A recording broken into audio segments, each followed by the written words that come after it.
Good evening, everybody. Hello, guys. Hello, hello, hello. My lighting is just kind of messed up. All right, guys. I am super, super, super, super excited. Because my special guest is finally here after all this time of us trying to get it together, and I am so excited. I cannot wait for us to hear what she has to say. All right, without further ado, I have Miss Jane Elliot. Hello, Jane. Hello, how are you? I'm Infamous great. Sylvia. I'm great. I am so excited. Thank you so much for accepting my invitation to being here. Earlier, I mentioned to you I'm ready to learn, right?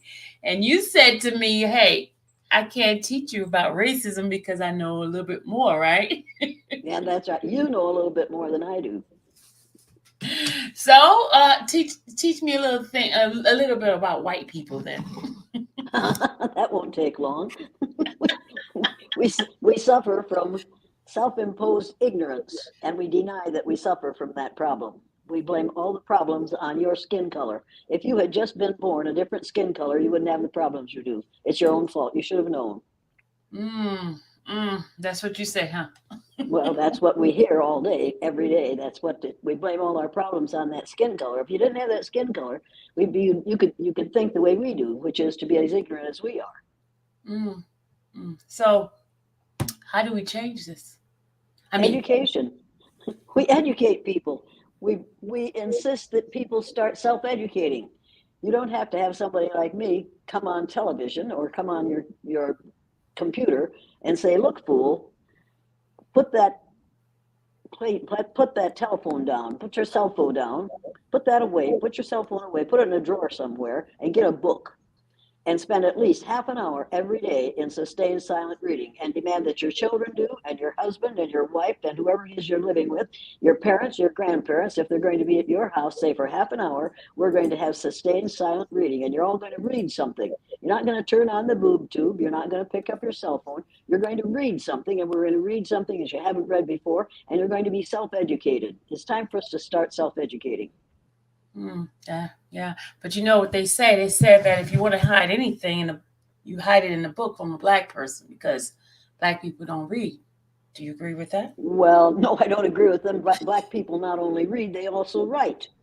And they write wonderful things that people who are not called black, and incidentally, there are no black people and there are no white people. The first thing we have to do is change the language.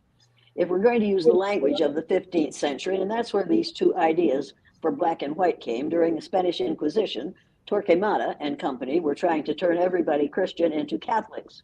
So they killed those that they didn't think were Christians. And it wasn't until they killed a bunch of Christians that Torquemada realized you can't tell what a person's religion is by looking at them. So then they had to find another way to determine who probably wasn't a Christian. And they set upon skin color. And they called those who had lighter skin white and those who had darker skin black. So they created a chasm for all of us to try to cross for the rest of civilization as long as we believe in the lie of white and black. Human beings do not come in white and black. My skin isn't white, my hair is white. It wasn't always, but it is now. I am not a white person. I am melanemic. If you don't have enough iron in your blood to keep you healthy, we call you anemic. If we don't have enough melanin in our skin to keep us safe from the rays of the sun, we must be called melanemic. If you have more melanin, you should be called melanaceous. And if you have a lot of melanin, you should be called melanotic. And the word melanotic is in the dictionary, and it means someone who has a lot of melanin in their skin to being dark brown, almost black, but not black. We need to change our vocabulary. We do not come in white and black. It's time to give those up. Now, is there anything else you want me to say at this point? You want to ask another question? And If now this is that if this is a short answer quiz, quit now. I haven't given a short answer in a long time. Right after I said yes to my husband, then I stopped giving short answers. okay. Now you were talking about we're not black, we're not white, but from my understanding, we're all African. Isn't that correct? We're all shades of brown because we all originated in Africa. All I am is a person whose ancestors faded. They were black to begin with, but they faded as they moved farther and farther from the equator. Those brilliant, dark-skinned people, melanatic people, were exposed to less and less sunlight, so their bodies produced less and less melanin. So their hair, their skin, and their eyes got lighter. They didn't get smarter and they didn't get dumber. Their hair, their skin, and their eyes got lighter. Their bodies adjusted and adapted to the natural environment. That's the only reason my skin is this color. Make no mistake about that.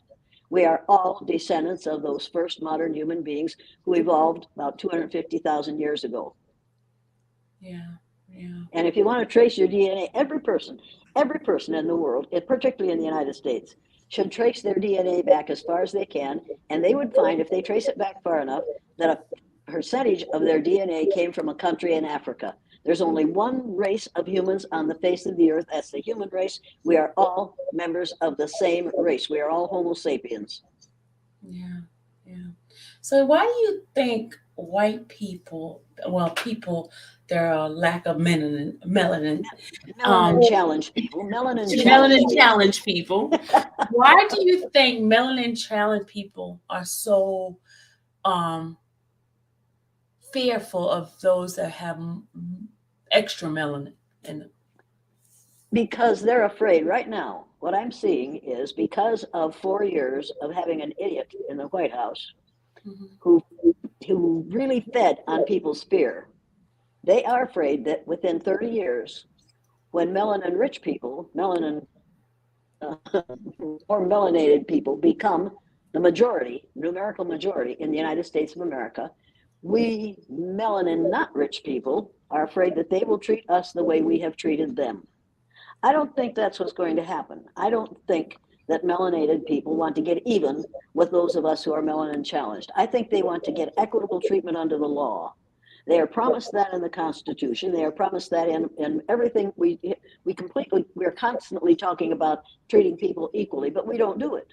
We Yeah. don't do it because we can get away with acting as though white people are superior. We have even changed Jesus into a white man with light brown hair, when in fact he was a man who had kinky woolly hair and feet of bronze. But you see, we pale faces don't want to worship and kneel to somebody who looks like somebody else other than us. We're scared to death that in the future we are going to be treated the way we have treated others in the past and the way we're treating them in the present. We've got to change the way we treat people in the present if we want to be treated fairly in the future. Yeah. Yeah. Now, you mentioned Let me ask you, do you want to get even with every pale faced person? no. No. I have no Well, reason to. do you No. know anybody else who wants to get even with me because of the color of my skin? Do anybody in the chat wants to get even with her because of the color of her skin? If you want to see the chat, you can click comments on the side. You can see the chat. Well, I'll take your word for it. Oh, I see. I think I see what you mean. Okay. I'll take Okay. your word for it. That's all right. Okay. I'll click there. Well, one person said Somebody says no. no. That's good. That's good. There's No. another one saying no. Good. No, ma'am. Good. But don't call me ma'am. Just call me Ms. Elliot. Don't call me ma'am. No, no. Oh, See, Miss nobody. Elliott. That's what I think. That's what I think. Melanic people have to know is that melanaceous and melanopic people do not want to get even with us. I think they want to get equitable treatment under the law. I don't when, but you see, we melanemic people think that when you say, "Do unto others as you would have others do unto you," do white people really want to be done unto as they have done unto people of color? I don't think so. But I think that white people are afraid that you are going to want to treat us the way we have treated you. That is not what most melanated people are thinking about, is how to get even. They're thinking about how to feed their children, how to get a job, how to make a living, how to have a decent house and a decent standard of living, and have be treated fairly on the street, in the classroom, in the delivery room, on the train, on the bus, where people gather. I think that's what people of color want. I think that's what most of us melanemic people want. We want to be treated fairly. We have never had that. We have never provided that for people of color in the United States of America. And why do you think that it started out that way? Why? Why do you think that they, um, have that hatred. Well, I don't think we started out with that hatred. I Mhm. think we were encouraged to hate in order to enslave people. I think we were encouraged to think that those that we enslaved would allow themselves to be enslaved, so they must not be as smart as we were. But I think you have to remember that if you were raised in the northern climes where it was cold and where you had to fight to stay alive and where you had to have heat in the winter and where you had to, it was a harsh climate. And so we who are less melanated became tougher and more aggressive and more determined to have the things that we needed, and we had to work hard to get them. If you weren't born and raised in a climate like the climate in most of the African countries where it is a desert, Mhm. living was fairly easy. If you were born and raised in Norway, Sweden, Finland, in the northern climes, living was not easy. It still isn't easy. You have months when you can't go outside without being closely covered and all kinds of stuff. You don't have that same problem in a different climate. So those of us who came out of a colder climate, we aren't cold. We are just, we're afraid. We are afraid that nature is our enemy. And so we are accustomed to fighting to stay alive. I think that's what's happened. Yeah, yeah. Okay, I want to discuss the justice system a little bit. Um, in the justice system, when they first started the Bill of Rights and things like that, we were not even considered as part of it. You were three Now, fourths of a three fifth. You were 3/5 of a human. yeah. Uh-huh, So right. now we're expecting fair treatment, but I don't see fair treatment in the justice system. How do we get to the point of having the justice system to be turned around so we can get fair and equal treatment? I think it's going to turn around for several reasons. Number one, women are becoming more and more active and more powerful in this country. Women of all colors are becoming more active and more powerful in the United States of America. That is going to make a difference. I'm not saying that pale faced women aren't part of the problem. They are part of the problem. They raise pale faced men. But we have a different attitude toward living than men have for the most part. And we'll treat people more fairly because we've been on the receiving end of that which we have learned to do to people of color all our lives. We are treated like second class citizens, have been for years. It is getting, we are exposed to less of that now than we were before. When we get over the idea of pale faced male superiority, we might be able to turn this thing around. But as long as we are convinced that there's more than one race, and that one gender is better than the other, that's how long we'll have these problems. We've got to do a better job of educating children and their parents, because parents send kids to school with the idea that father knows best.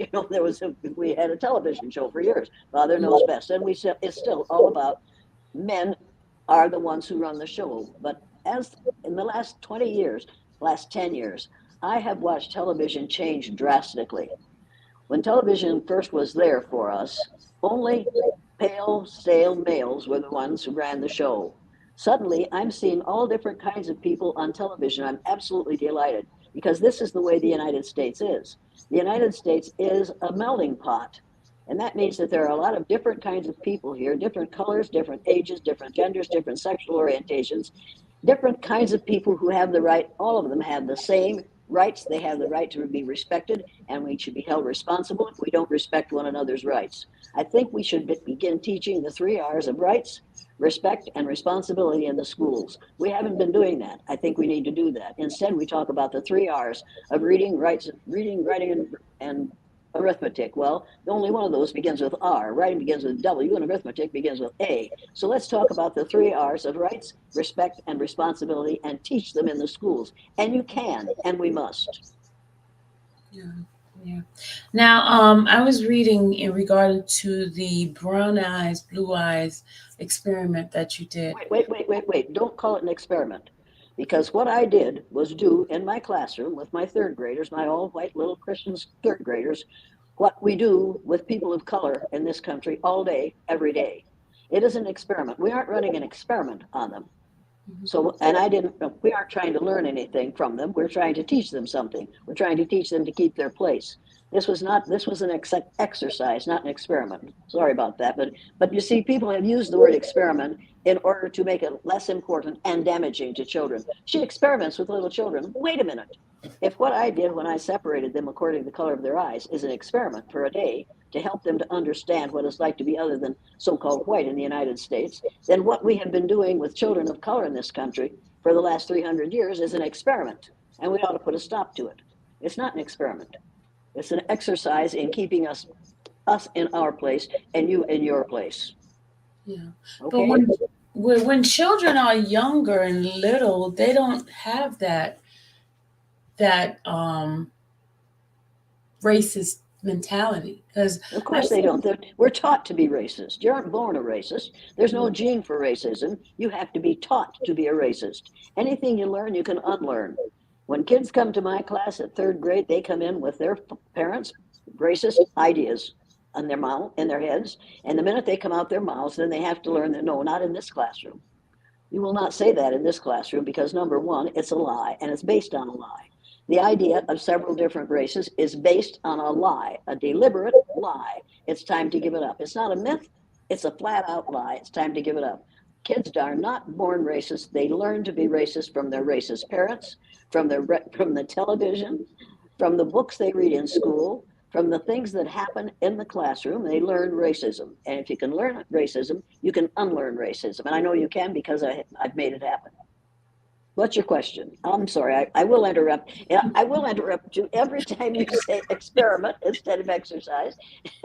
Oh, good Lord. Okay, go ahead. I'll shut up. I forget As it. as far as the exercise, not Okay, experiment, there we but go. There as we far go. as the exercise, Exercise.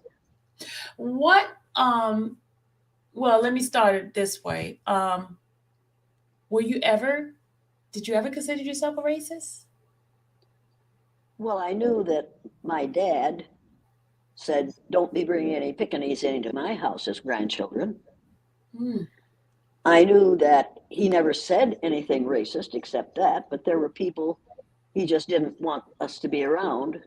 But we lived in a small town in northeast Iowa, and there were no people of color there. We were all totally colorless. We were all as boring as you could possibly be. But my father made sure that he let us know that you ought to stay with people like yourself. You ought to run with your own kind.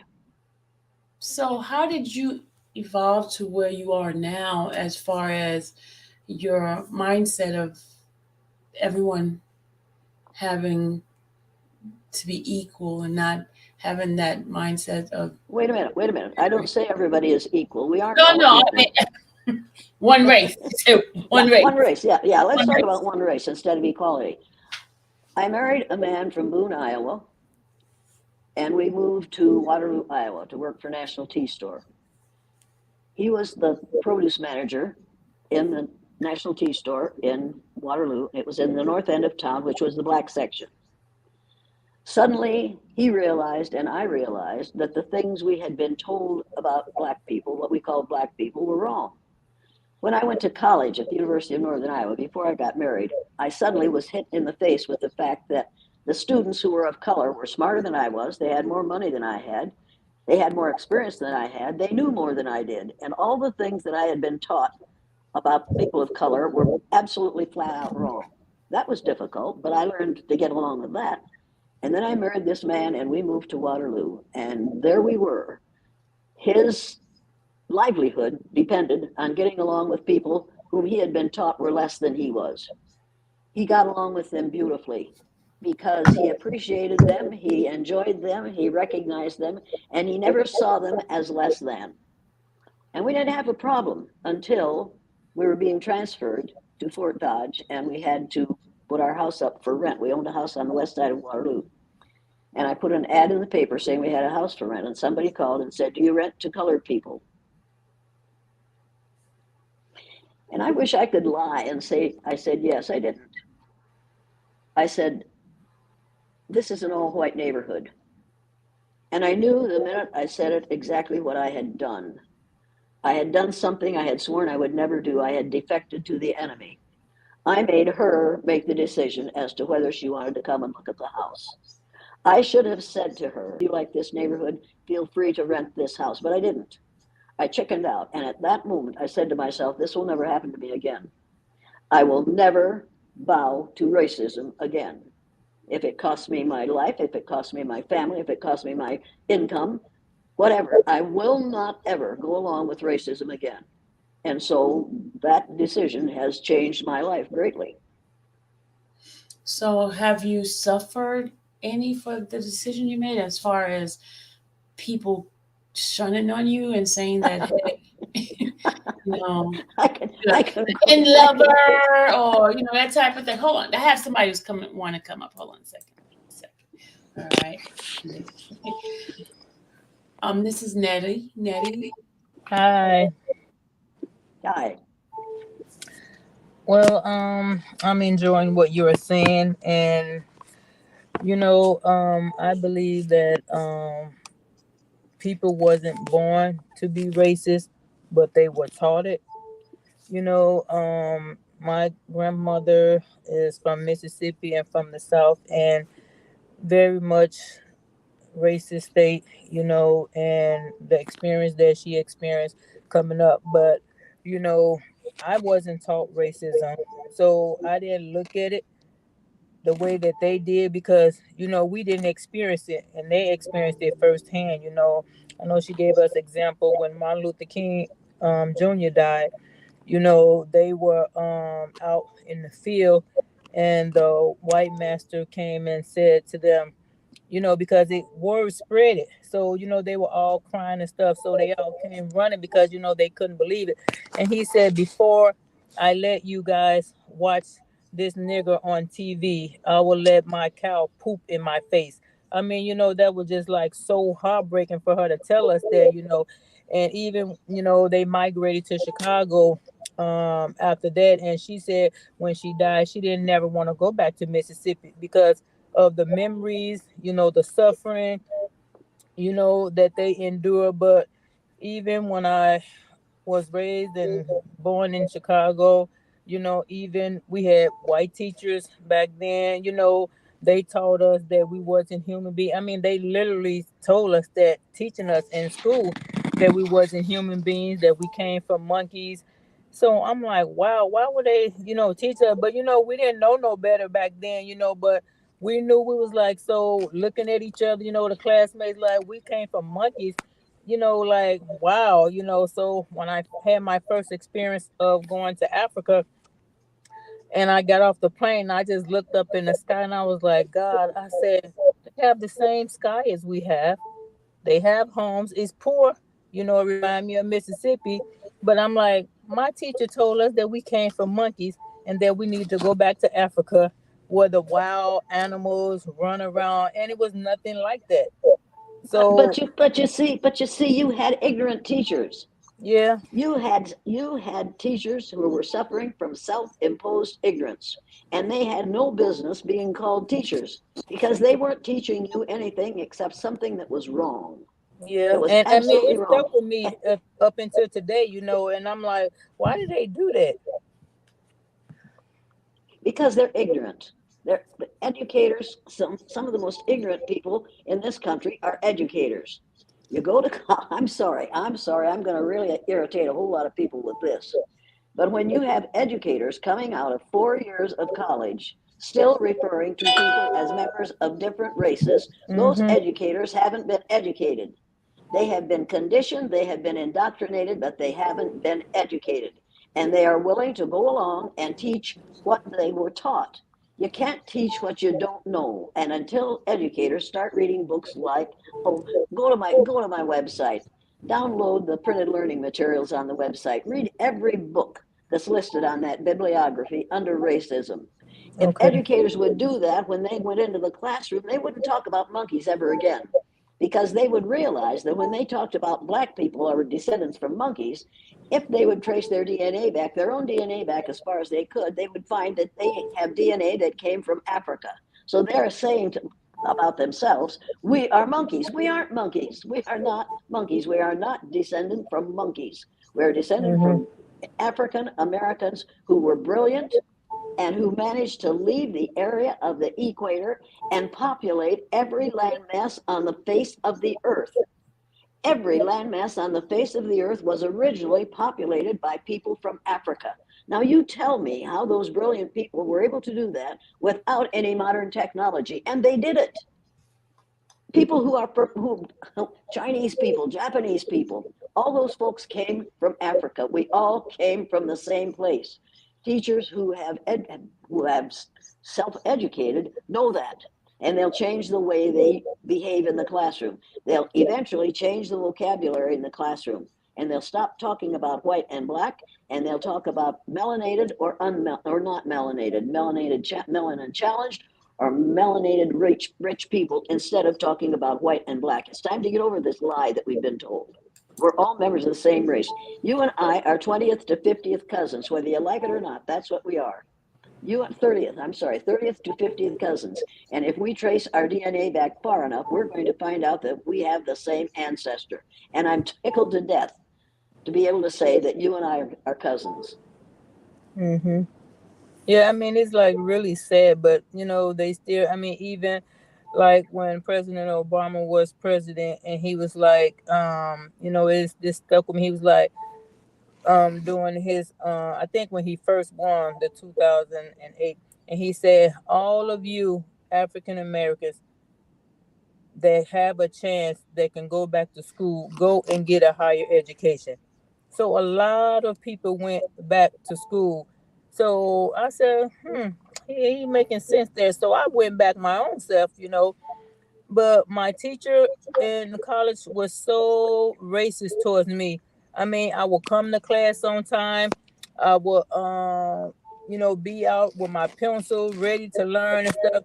And one day she stopped me in the hallway and said she was gonna fail me and that I was a nigger. I mean, she talked so bad to me, but it was a student that was behind her that heard everything she said. So, I was restless. I didn't rest. I'm like, this lady wanna fail me because I'm black. So I went to the dean, reported her. But see, she never knew that the girl was standing behind her that heard everything, another African American like myself.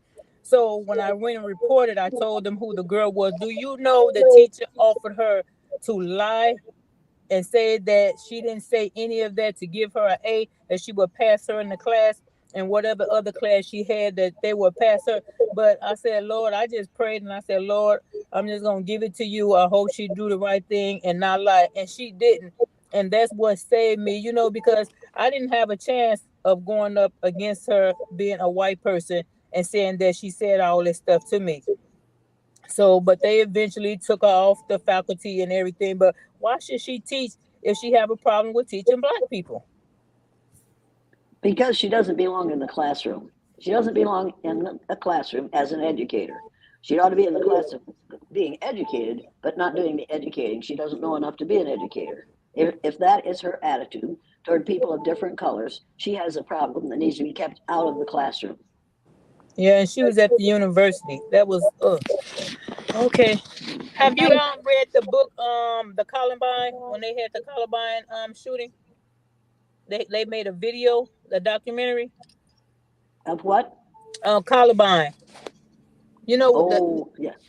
Yeah. yeah, some stuff that you were saying was very interesting about how they saying that other races is inferior to black people, and that's true. I mean, we had to learn that when we was at the university. We had to do a paper on that, and I always encourage people to to watch that documentary because it's good and it's educational. But yeah, I don't know why they are inferior to us, but like you said, we are smart people too, but they don't give us a chance. Thank We've got to get rid of the word colorblind. you. That's one of the Hmm. favorite things that teachers will come up to me and say, I'm colorblind, I don't see color. And it's usually a young female who says that to me, at which point I say, I knew you were colorblind before you said it, because if you weren't colorblind, you wouldn't wear that shirt with those pants. And then they get upset and angry and they say, how dare you say that to me? I say, hey, either you're colorblind or you're not. I thought you were talking about the fact that you don't see color. Well, I don't see skin color. Well, you mean you only don't see skin color? It's obvious that you don't see other color either. You need to get some help. I'll never forget the woman who came up to Linda Guillory when I was working at US West and said to her, Linda, I've seen you so often, I don't see you black. And Linda Guillory, and I backed off because I thought there's going to be bloodshed here. I've got to wear a suit tomorrow. I stepped back and Linda Guillory looked down at this fool and said, I think we need to make an appointment with the optometrist because you obviously have a sight problem. Let's make an appointment with the optometrist so that you can see color. Should we do that? That woman took off and got away from her just as fast as she could go. And I said, Linda, that was absolutely beautiful. She said, what would you expect me to say? You see my color, don't you? I said, yeah, but you had to teach me not to say I was colorblind. She said, thank you very much. It worked for you. Now I'll bet it worked for her. And I'll bet it didn't. I'll bet it did. I'll bet she'll never say to another person, when I see you, I don't see you black. Because somebody's going to come down on her just like Linda Guillory did. She'll never do it again. Yeah, yeah. So I have a question for you because I heard Nettie mention the word N-word. Every time I hear a person of melanin say that word, I cringe. I don't like anybody saying that word. So what is your take on that word, the N-word? Well, here's part of my take on that word. It has no place in modern United States of America, obviously.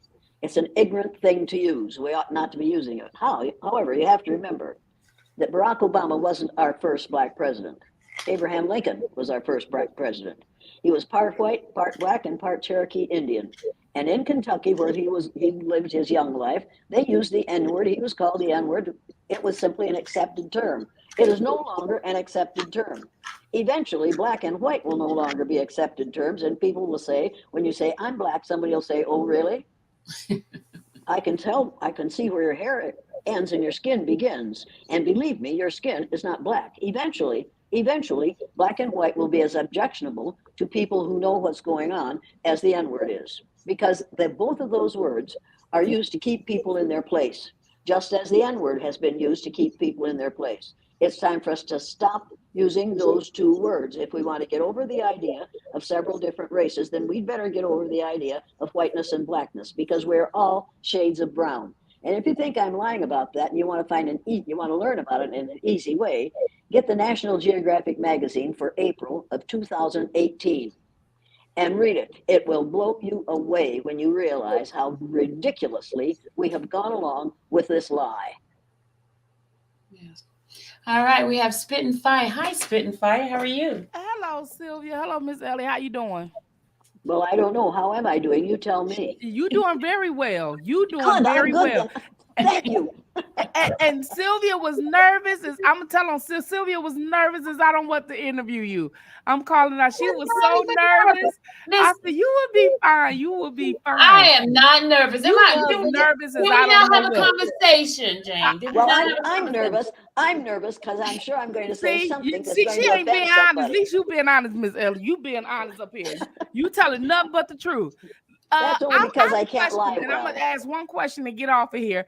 But I have a question. Do you believe you talk about racism a lot in your experience and things of that? Do you believe that people of the same race can be racist towards each other? Well, sure they can. Absolutely they can. You know as well as I do that you're better off if you're a lighter skinned, dark skinned person than you are in some places. And in others, you think you're better off if you're a darker skinned, skinned person, because we have put so much emphasis on skin color. As if that's the most important thing about any of us is the color of our skin. But you turn off the lights and you can't see color. Absolutely. And then if you can't see color, then what in the devil do you have to base your opinion of people on if the lights are off? Right. Everybody the same color then at that point. Yeah. In the dark, we're all the same. Get over it. Absolutely. And you know, one of the things I wanted to say, because I had arguments about that question all the time, but one of the things I want to explain to people before I get up off here is that white people are not the only one that have a history of being racist. Black people can be racist too now. You know what I But the mean? difference, hey, the difference in our country is the difference in who has power and who doesn't have power. Right. And that it's all based on power in this country. It isn't based on skin color, it's based on power. And skin color and our appreciation or disappreciation of skin color is all about power. Who has it, who wants to keep it, who is determined to keep it, and what we will do to keep that power. Absolutely. Now, Well, will people of color go to war and kill us in order to have our power? I don't think so. I don't think that's what people of color want. I don't think they want power at the price of being human. no, no, no, not at all. I think because a lot of the times once you've been the person who was inflicted on when it comes to racism, really, to be honest with you, you just want to really live at that point. Like you said, we want to have families, we want to have a decent job, a nice place to stay, make sure you can pay your bills and keep the electric on and the gas on and things of that nature. So trying to get back at somebody for thousands of years later, that's too much energy going backwards.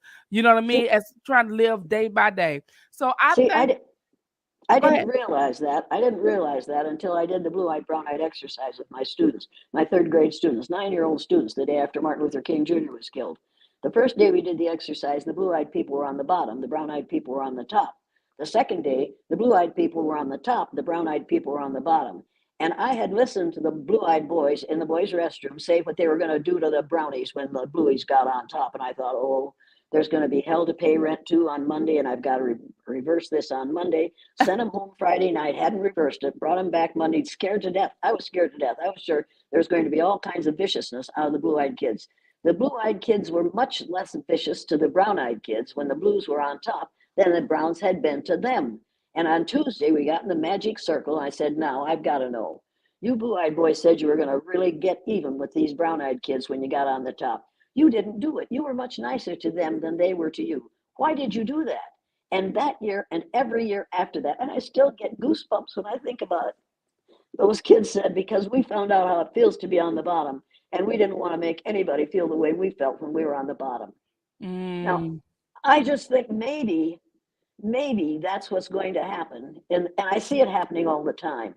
I see people of color who are much less vicious to those of us who consider ourselves white than we white people are to people of color. And I think part of the reason is they've been on the bottom. They know what that causes. They know the disconnect in society that the chaos that you cause when you treat people that way, and they don't want to do it. And right, I pray, and I pray to a Jesus who has kinky woolly hair and feet of bronze. right, I don't pray to the Jesus that looks like the picture we see of Jesus behind the minister in the Methodist churches. That's not right. the Jesus You I know, pray not the one to. with the blind head and the blue eyes that got Yeah, his hand held out. yeah, that's not my Jesus. I'm sorry, but Mm-mm. that's That's not the the way model. Jesus That's the is. same model in the December catalog in 1986. No, I'm just joking. Absolutely. Absolutely. And 1776. It's time for us to realize that we pale faces have the power even to change the look of Jesus Christ. That's a pretty good trick. That is a pretty good trick. Yeah. As a matter of fact, and not only that is a pretty good trick, it's powerful to some people because you can actually brainwash people with that. You know, Absolutely. people And will they definitely fall for that stuff. here's something you can do about that this month. Go Hmm. down to the manger scene. Where are your manger scenes going to be in your community? There will be some, either in the church or in the park or at the government agency, wherever you have a manger scene with a baby Jesus in the manger. Go in there and take that baby Jesus that looks like the Pillsbury Doughboy out of the manger And scene put the and black one put in in. a black doll. Oh! Put in a black doll. I dare you. I challenge you to do that. You And want when to I make a do, and difference? when they chase me out of Detroit, I'm coming to live with you. Yeah, you call me, and I'll come in and I'll do a program. But you need Okay. to put that black doll in there and put a camera in the tree so that when people come and go, So oh, everybody can God, it's see black, it. you can say that's the way the baby Jesus Don't really tell looked. me How because do you I like me might do now? that. Well, do it, do it. If enough of us do it, pretty soon we'll change the baby Jesus back to what the baby Jesus looked like. Right. Right. Well, If maybe we can well, turn you it, know what? hey, Well, if we can turn him white, we can turn him brown. Let's get that done. Let's do right. that this year. And then next year he could be Asian. And then next year he could be any other color he want to No, he be. isn't. He's going to be what he looked like. He's going to And have that's kinky it. woolly hair and feet of bronze, because it's all right for him to look like that. Just like it's all right for me to look like this, as long as I realize that this isn't what Jesus looked like. Right, right. Okay?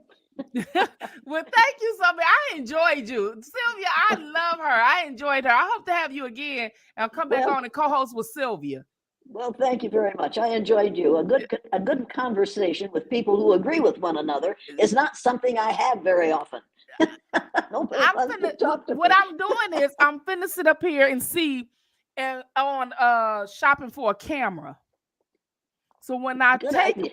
record this, now when you see me run after swiping out the Jesus, don't you sit back there and laugh before you come up here and come in my defense now.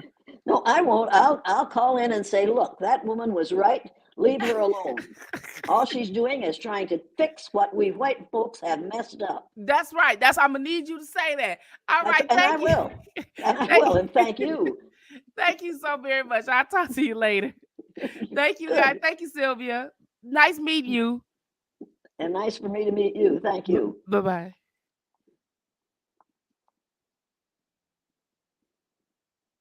I can't hear you, Sylvia. If you're talking, turn up your microphone. Oh, I had myself muted. You surely did. Thank you. Having so much good time over here, just muted myself. I apologize.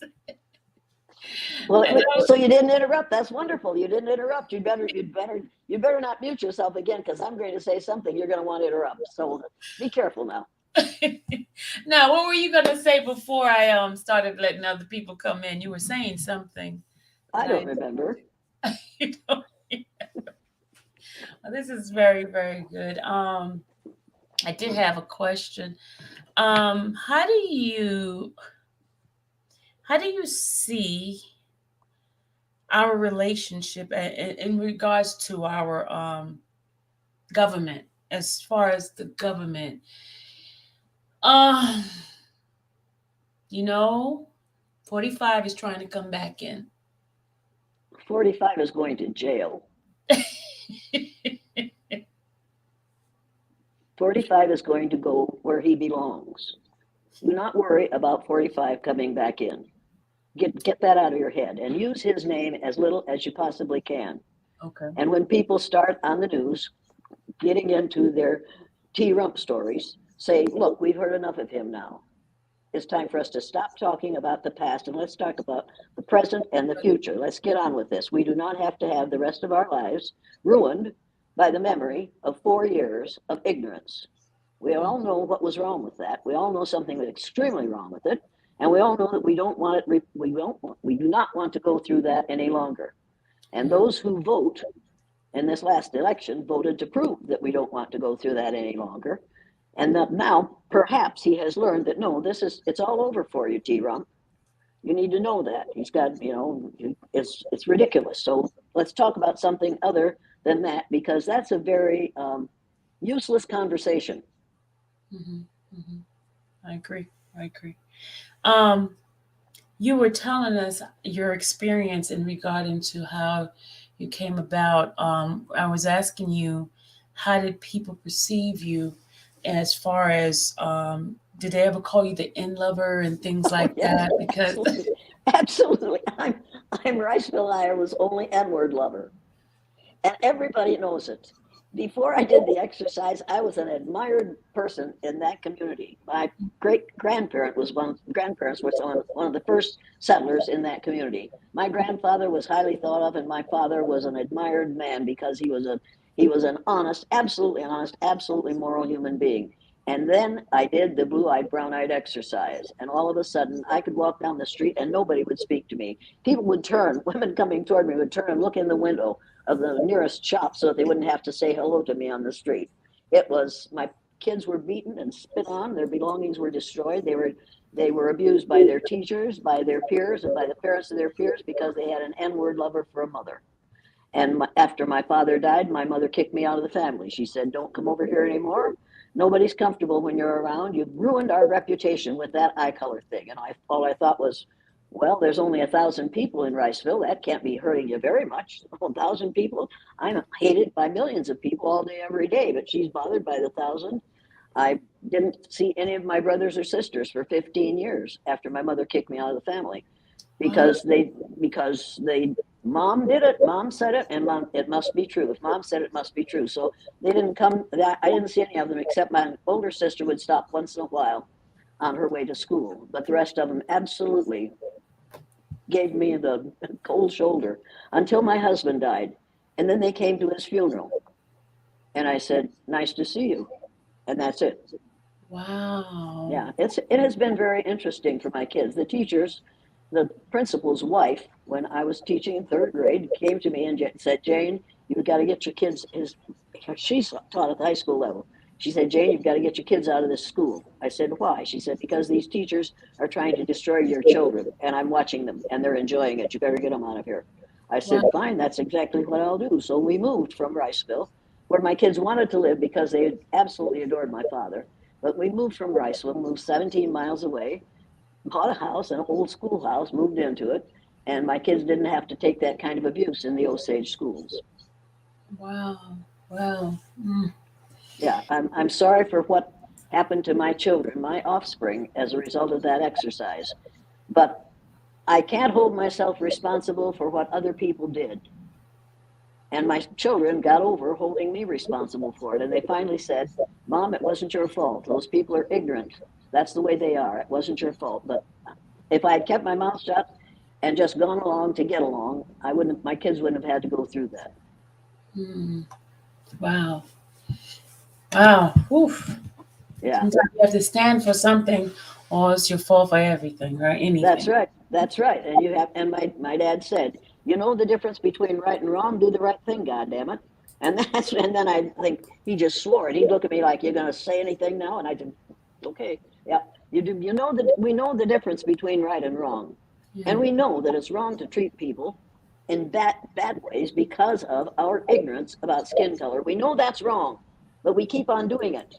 Hmm. Even, we quote the Ten Commandments and we break every one of them, but we can still recite them." Mm, okay. Hi, Perspective. How are you? Hello, good. What would this be? Evening after? No, yeah, evening. Yeah, this is Hello. evening, I think. Yeah. So, Um, I just wanted to ask one question.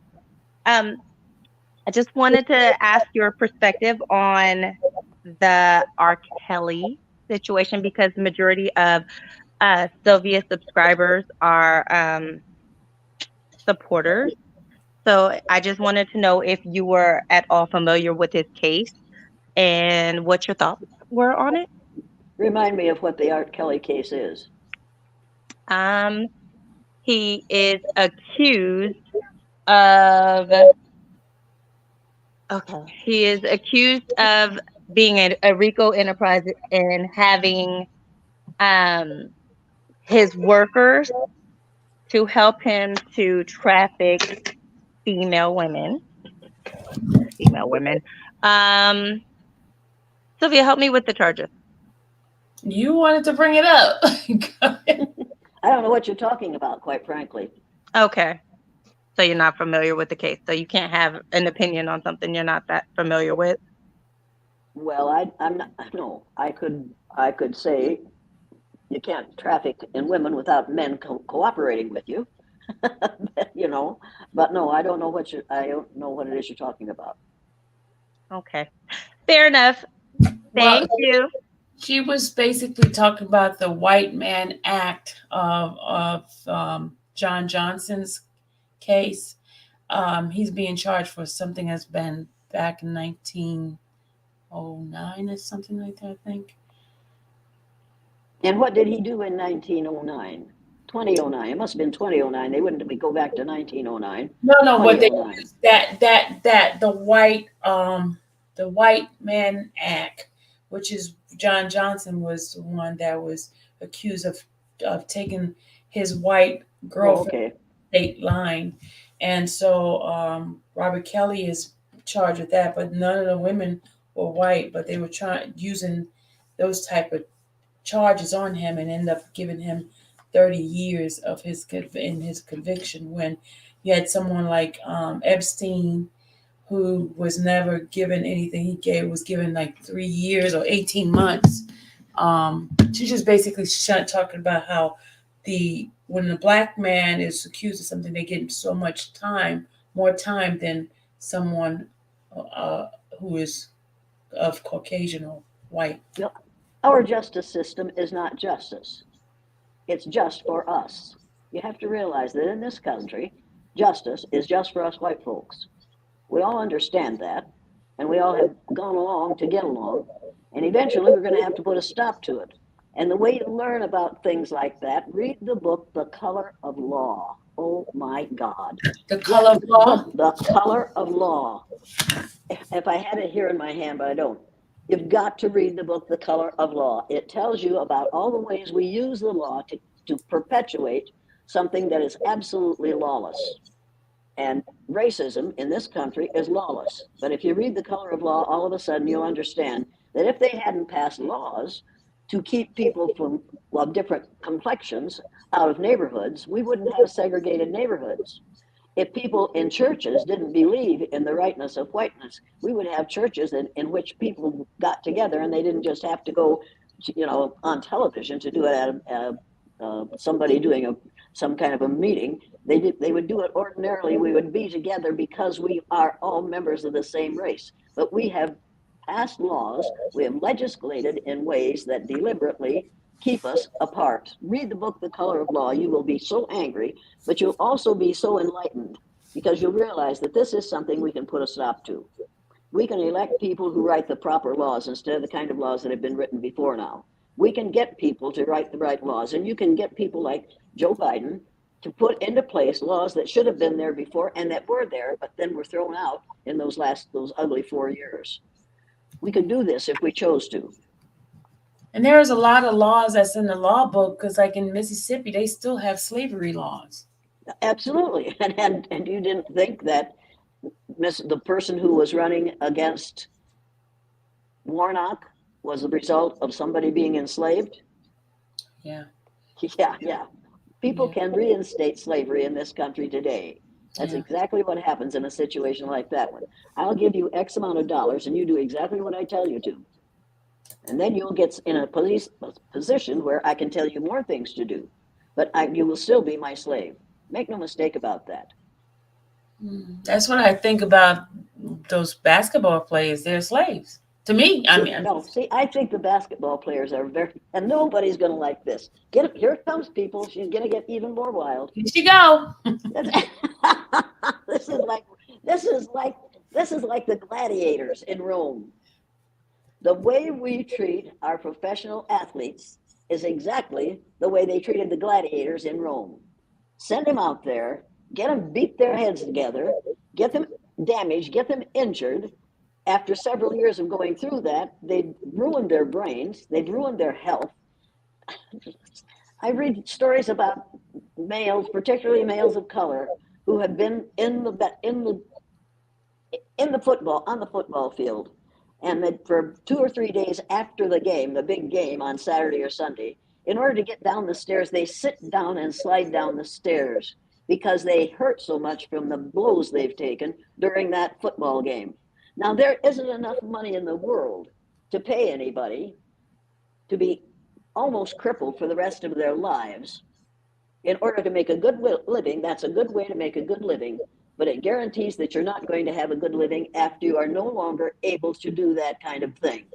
I just see professional football as reinstatement of the kind of things that went on with gladiators in Rome.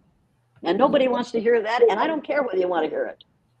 If you're paying somebody an immense amount of money to go out there and get himself all beaten up for the satisfaction of the people in the stands, many of whom can afford to be in the stands and watch you go through that. I used to watch Joe Louis. My father thought Joe Louis was the greatest thing that ever lived. He said, but how long can a man agree to let somebody beat his head and still have any common sense left at all? That's true. And you watch a prize fight and you think, my God, Why does anybody put himself up into this situation?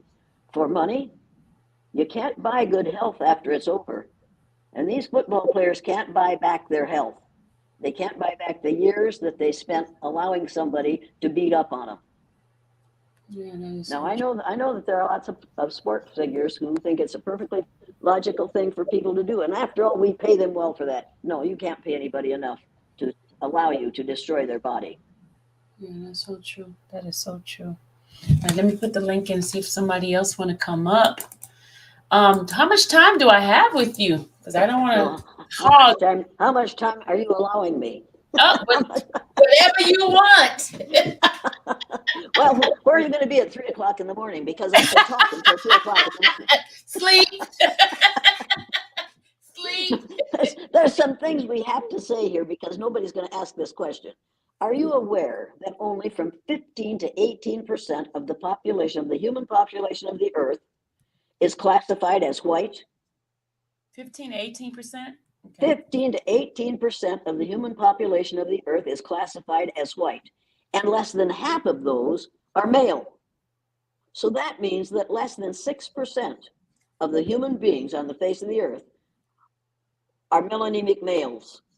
And yet we think we should allow them to run the world. Now somebody's going to say, she doesn't like men. Oh, yeah, I do like men. Oh, man, do I like men. I had an absolutely wonderful man for 60 years. I miss him so much, and there's nobody like him on the face of the earth. But he wasn't wonderful because he was a white male. He was wonderful because he was a wonderful, loving, supporting, accepting, appreciating human being. And his being white had nothing to do with it. But you see, we have allowed ourselves to pretend that white people are the majority. We aren't. And within 30 years, and this is the reason you have the Proud Boys and the Oath Keepers and QAnon and the Three Percenters and the KKK in this country, because they know that within 30 years, melanemic people, white people, will be a numerical minority in the United States of America. And they're scared to death that they're going to be treated as badly as we have treated others. That's the major fear in this country today. And if you don't believe it, you take a look at what's going on. When I watch a whole mess of pale, stale males marching down the streets with their tiki torches lighted, saying, Jews will not replace us, I know that those people are unaware that without the Jewish faith, there would be no Christian, no Muslim, and none of those religions. The first 5 books of the Old Testament came from the Torah, which is the Jewish book of faith. Without the Jewish faith, there would be no Christians. Let's get over that idea. And without what we call black people, there would be no whites. You've got to realize that every one of us is a descendant of some person from Africa. And here's the real killer. Without women, there would be no men. You could put 2 female cells together, eggs in a petri dish, and it's not a petri dish the way Margaret, that idiot, calls it, a petri dish. You can put 2 female cells together in a petri dish, break down the cell wall, and come up with another female mammal. You can't do that with sperm cells. If you mix sperm cells up in a petri dish, all you get are mixed up sperm. You cannot reproduce people that way, but you can with female cells. Without the female cells, there would be no men. We could do away with sexism if we'd start teaching that fact. We could do away with racism if we'd start teaching the fact that we all came from Africa. And then we could work on ageism. Ageism. Yeah. But if we could get rid of sexism and anti-Semitism and racism, that would give us time to work on ageism. Ageism. And homophobia. We've got to work on homophobia. First we've got to get, if we just get rid of those other 3, then we'd have time to really, really nail it down for homophobes. Yeah. Yeah. We're constantly denying historical fact and biological fact.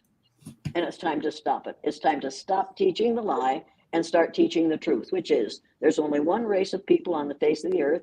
That's the human race. And if you haven't read the book Sapiens by Yuval Noah Harari, his last name is Harari, Harari. The man is brilliant. And now I'm reading this one, which is going to take me a long time because it weighs so much. But now I'm reading this one, and it's just amazing. Just listen to this one statement. You read through this, and all of a sudden there's another statement. For the first time in history, more people die today from old age than from infectious diseases. And more people commit suicide than are killed by soldiers, terrorists, and criminals combined. In the early 21st century, the average human is far more likely to die from binging at McDonald's than from drought or Ebola or an Al-Qaeda attack. We die from overfeeding ourselves more often than we die from all those attacks from other people and other countries and other nations. Think about that. But we don't think about that because we are encouraged not to think. We're encouraged to react, but not to think. Yes, yes, yes. I'll tell you. Oh, now what was the author of the book, the Color of Law? I can't remember, but there's only one. I can't remember the author's name. Sorry about that. I should, but I don't remember. But it is worth the book is worth reading, even though I don't remember the name of the author. Yeah, but you have it on your website, right? It's on my website. It's on my website on the bibliography. Okay, great. All right, that is awesome. Let me put the link in here, see if anybody would want to come in. But there's something else you have to know. I think this is important because it's in the dictionary and everybody should know it. The word race, meaning a specific group of people, came out of France in 1580. That's only a little over 400 years ago. People say to me when I say it's time to get rid of racism, they say, it's been around forever. It's always been around. No, it hasn't. The word race, meaning a specific group of people, came out of France in 1580. That's how short a time we have been conditioned to the lie of several races. Richard Rothstein is the author. I believe that. Okay, for the Color of the Law. Color of the Law. Okay. Thank you, guys.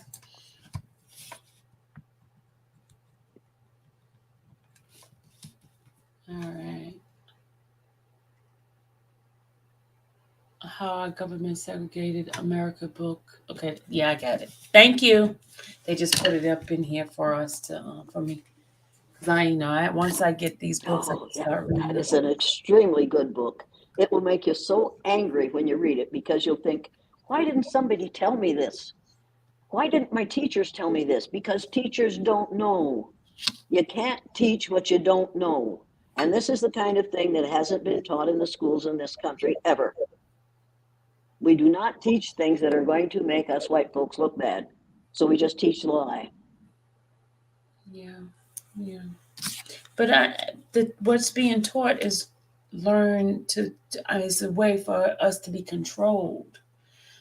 Because I know when I was in school, because I'm from the North, and I live in the South now, and in Georgia, in the state of Georgia, they're taught about Georgia, mostly the things of Georgia. Everything has to do with what's happening here in the slave mentality of the state of Georgia.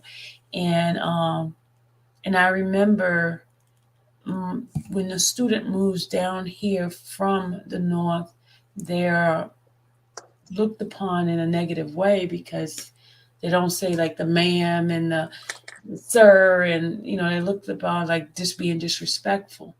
So but there are some things you should disrespect. Yeah. There are some things students have to realize. It's all right to be disrespectful of people who are teaching you to disrespect others on the basis of their own ignorance about skin color. Every child and every parent and every adult needs to read the book Nile Valley Contributions to Civilization. Have you read it? No, Nile Valley. Nile Valley Contributions to Civilization. The Nile is a river in Egypt, and according to this person, 4,000 years before the birth of Jesus Christ, that's 6,000 years ago, people in the Nile Valley, people of color, were doing cataract surgery with metal instruments before there was ever such a thing heard of anyplace else on the face of the earth. And when you read that book and you realize all the wonderful things that melanaceous and melanitic people were doing before those of us came, came to be, all of a sudden you're going to realize how much we have wasted, how much brilliance we haven't been able to take advantage of, how much intelligence, how much creativity, how much humanness we have allowed not to have access to because of our ridiculous belief in the lie of several races.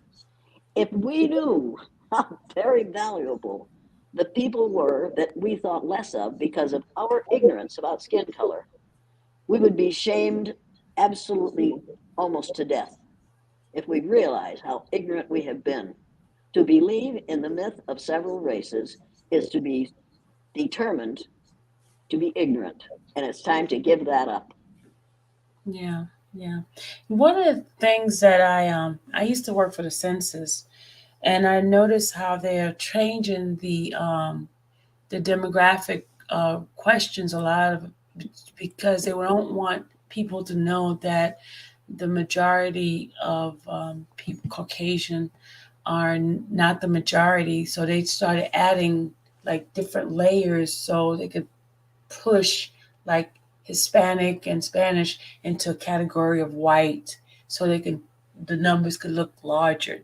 You know about that, right? Well, yeah, we're doing that, but you also know that fools elected a man who said we have to build a wall along the southern border of the United States because, and he said this, we've got to keep those brown-skinned people out because brown-skinned people reproduce too rapidly.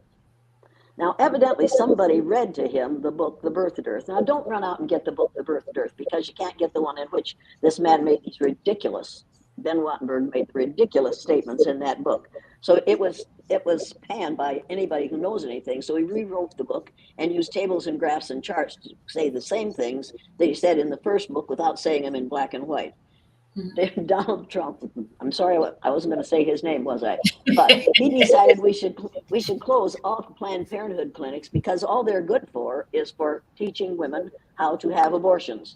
That is not what Planned Parenthood's clinics are for. They are for helping women who can't afford to get the kind of medical they help from the local people, but they can get it in the Planned Parenthood clinics. So he's closing most of the Planned Parenthood clinics. It is pure racism. Somebody must have read Ben Wattenberg's book to him, and he believes that we pale-faced people are going to be outnumbered. And so he did everything he could to see to it that we wouldn't be outnumbered.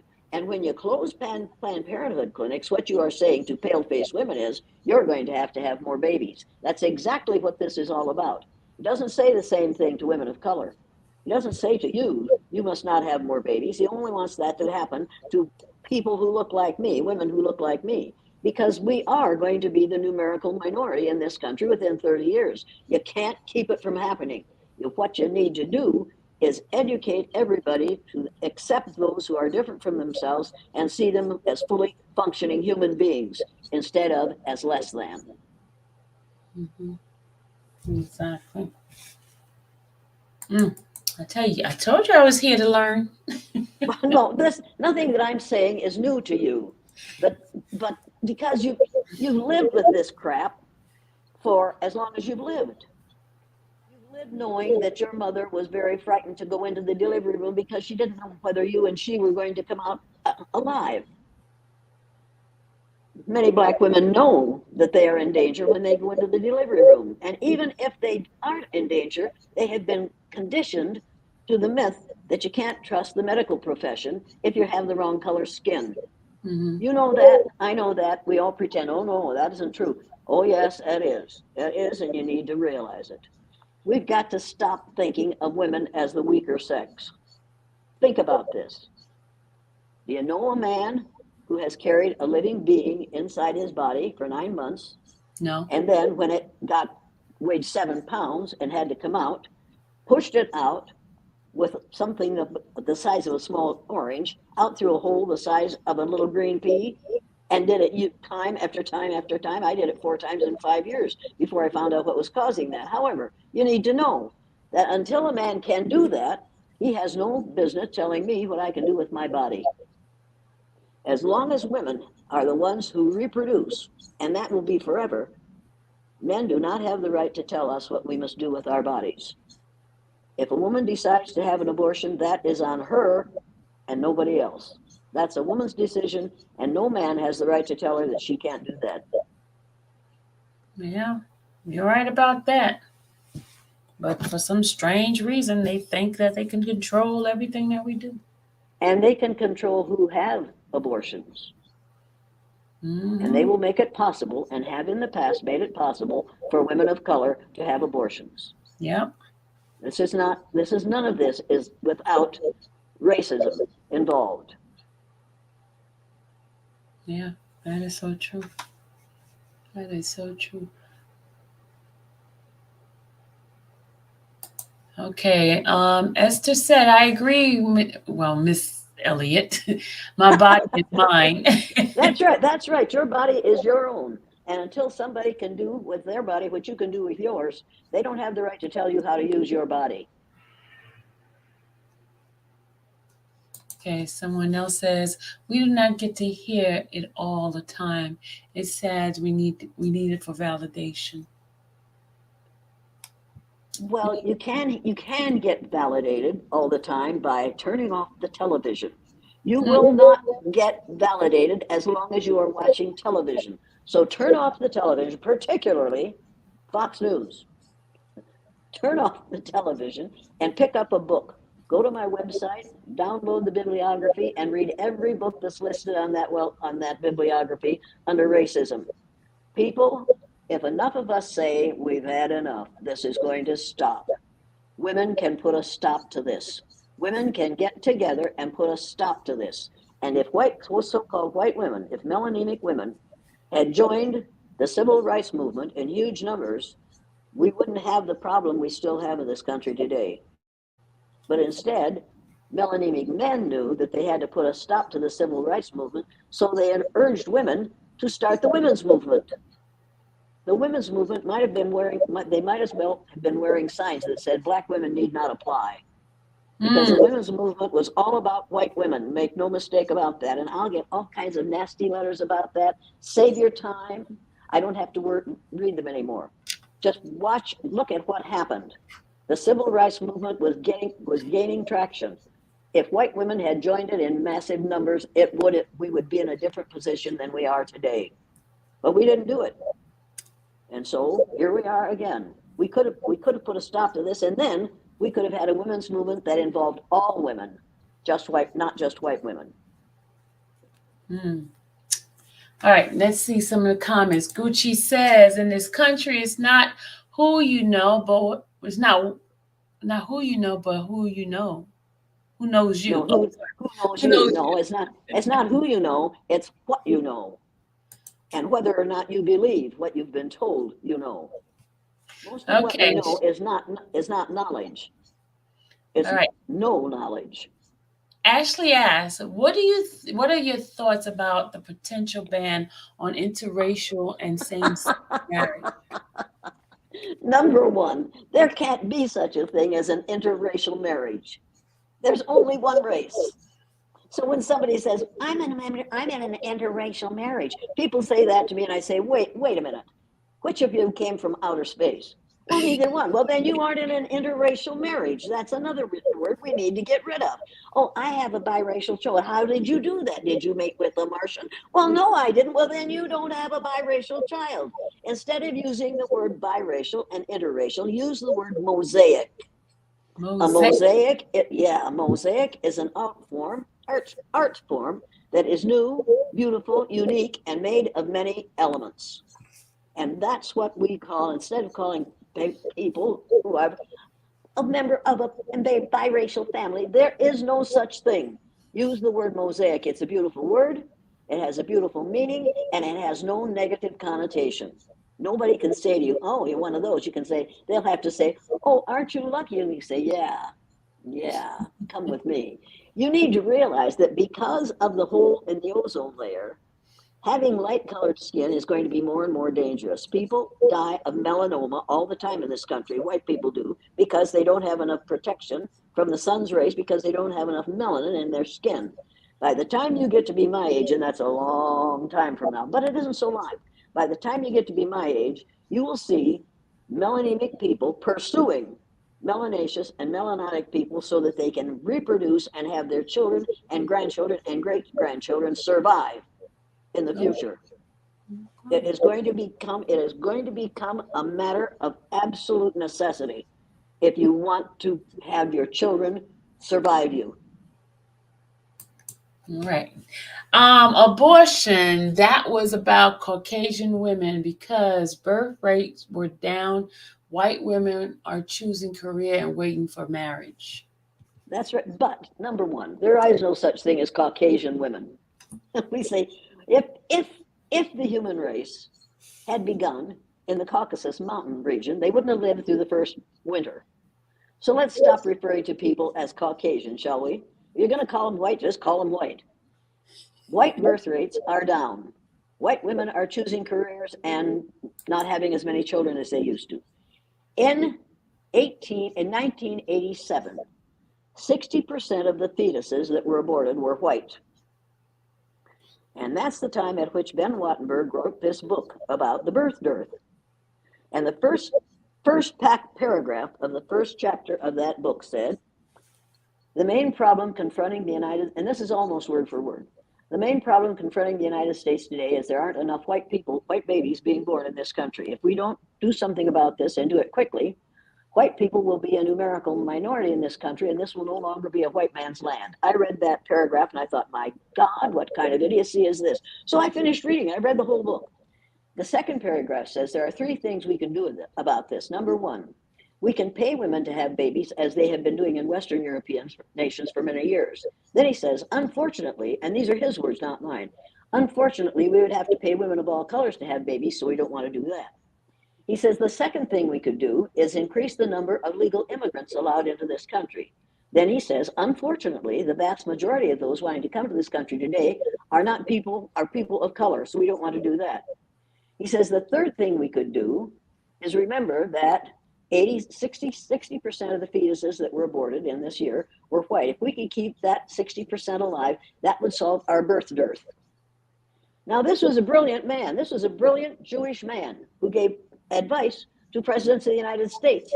He was a member of the American Enterprise Institute. You have to study what he said, what he advised, and then look at what our former president did.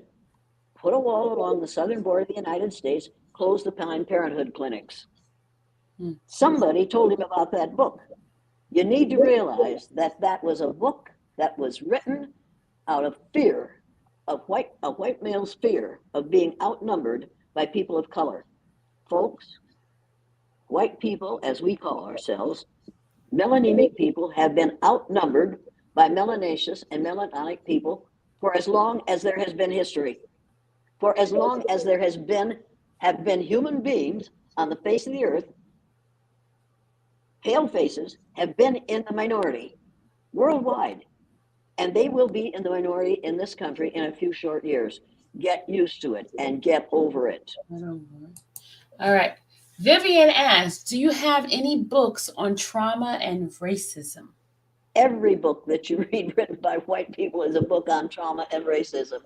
If you know, I know what you want, but no, I don't have any books on trauma and racism. But I remember when I was 5 years old, 6 years old, 8, 9 years old, I had to read the Dick and Jane, the reading series, Scott Forsman reading series. And the only thing integrated in that book was Spot, the dog. He was white with black spots. That's the only thing in that book that wasn't all about whiteness. And then you come to the Little House on the Prairie and the Little House in the Big Woods and all those Laura Ingalls Wilder's books. They were all about white folks. History was all about white folks being able to kill those of color and take over their land. History books are books on trauma and racism. Social studies books are books on trauma and racism. Oh my God. I hope I have it here close, but I bet I don't. The map, people. Get a picture in your mind of the map of the world. You see Greenland hanging down there like a great big ripe plum in that map? In the middle of the map, there's Greenland hanging down there like a great big ripe plum. Let me see if I have one. Oh, Jane, Jane, you're sadly remiss in what you're doing here. Anyway, there's a better map. It's called the Peters projection map. You need to know that the Mercator map, Mercator was commissioned by the Pope to draw a map that showed the spread of Christianity. So on the map that is in most of the schools in the United States of America, the equator is 2/3 of the way down the map.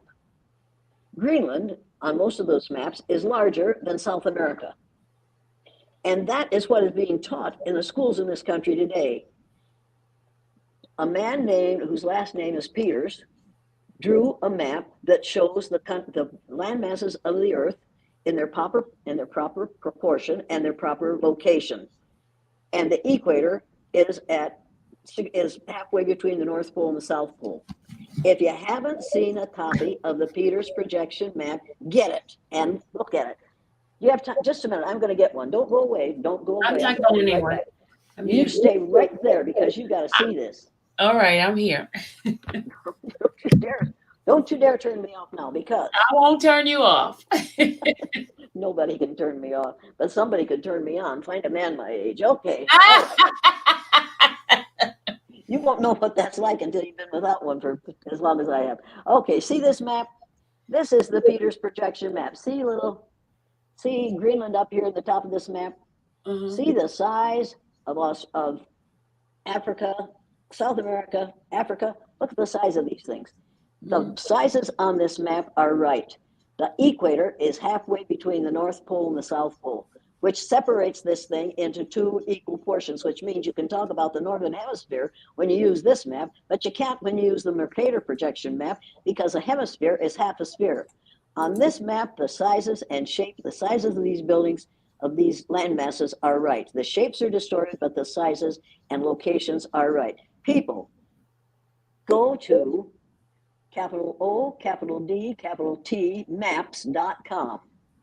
Order a copy of this map and then take it to school and say to the teacher, I want this map in the classroom that my child is learning about the size, the shape, and the location of the land masses on the earth.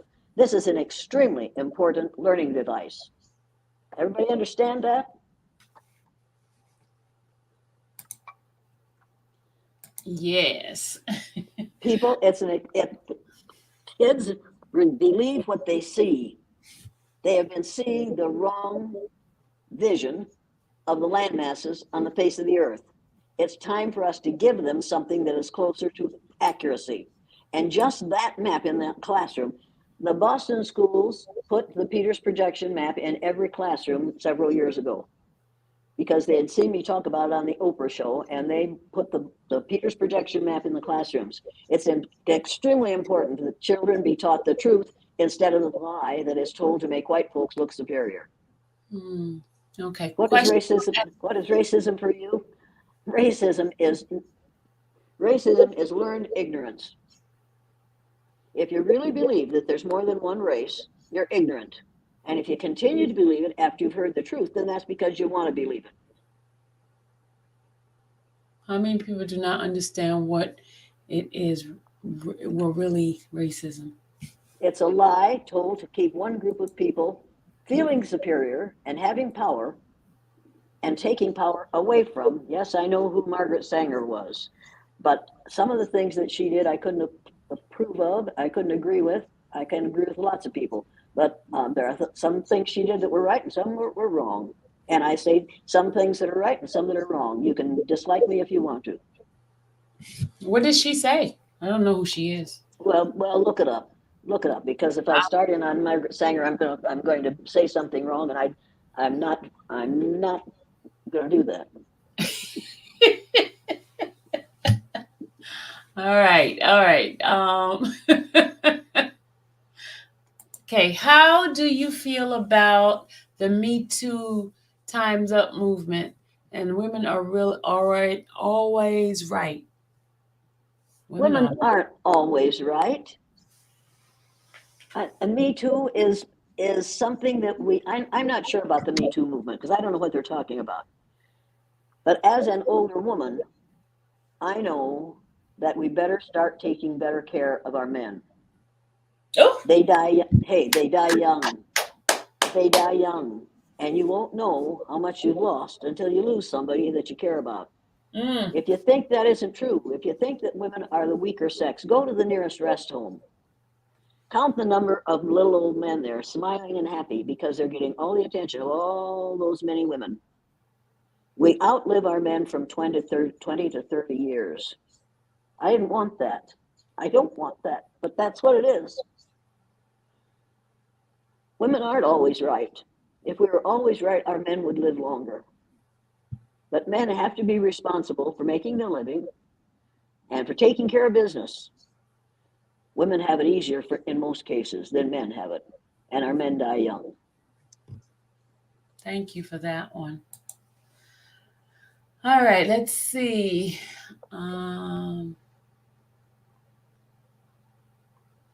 You got everyone saying wow, wow, wow. Well, but you want to remember that wow upside down spells mom. Mom, right? You have to remember these things. And you also have to remember when you're talking about women and men, you have to remember that in order to get the word for a woman, they added the chemical symbol for iron, Fe, to the word male. Now think about that. I don't think they meant to do that, but Fe is the chemical symbol for iron. Okay. A woman is a man with iron added. We have skills that men will never have, but men have something that women will never have, and that is the smell of a man. Okay, so he just explained who that person is. She said people of color are undesirable and founded Planned Parenthood. Okay, got it. Well, Margaret Sanger wasn't real bright. She had some things about her that were fairly intelligent, but when anybody says that Planned Parenthood was only made to keep black people from reproducing, I think that's not quite the way it was. But I'm not going to argue about Margaret Sanger. But if she says that women and that people of color are less than, she was typically ignorant. She wasn't new for her time. She was simply voicing the same thing that she had been taught all her life.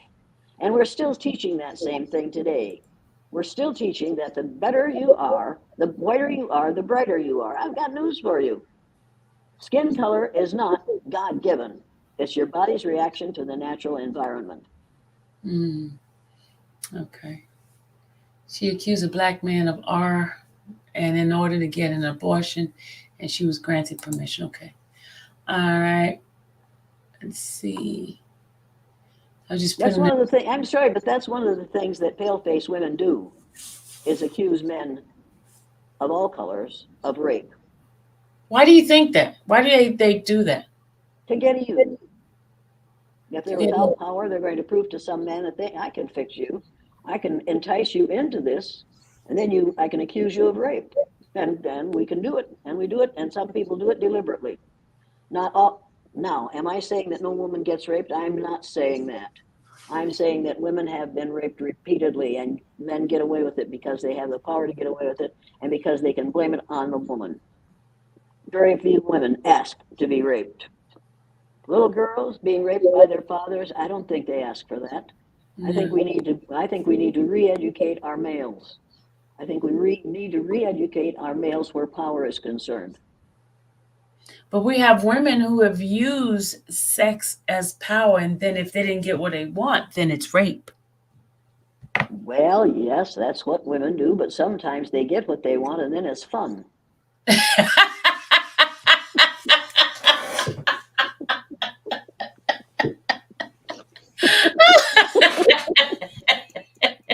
And then you have to name it.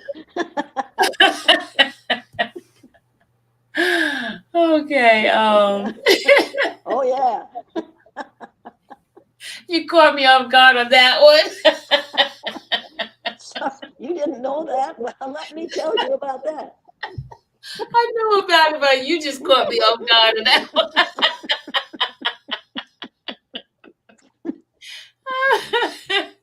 All right. Next question. My best friend is married to a black man, and she is white. She was many times attacked about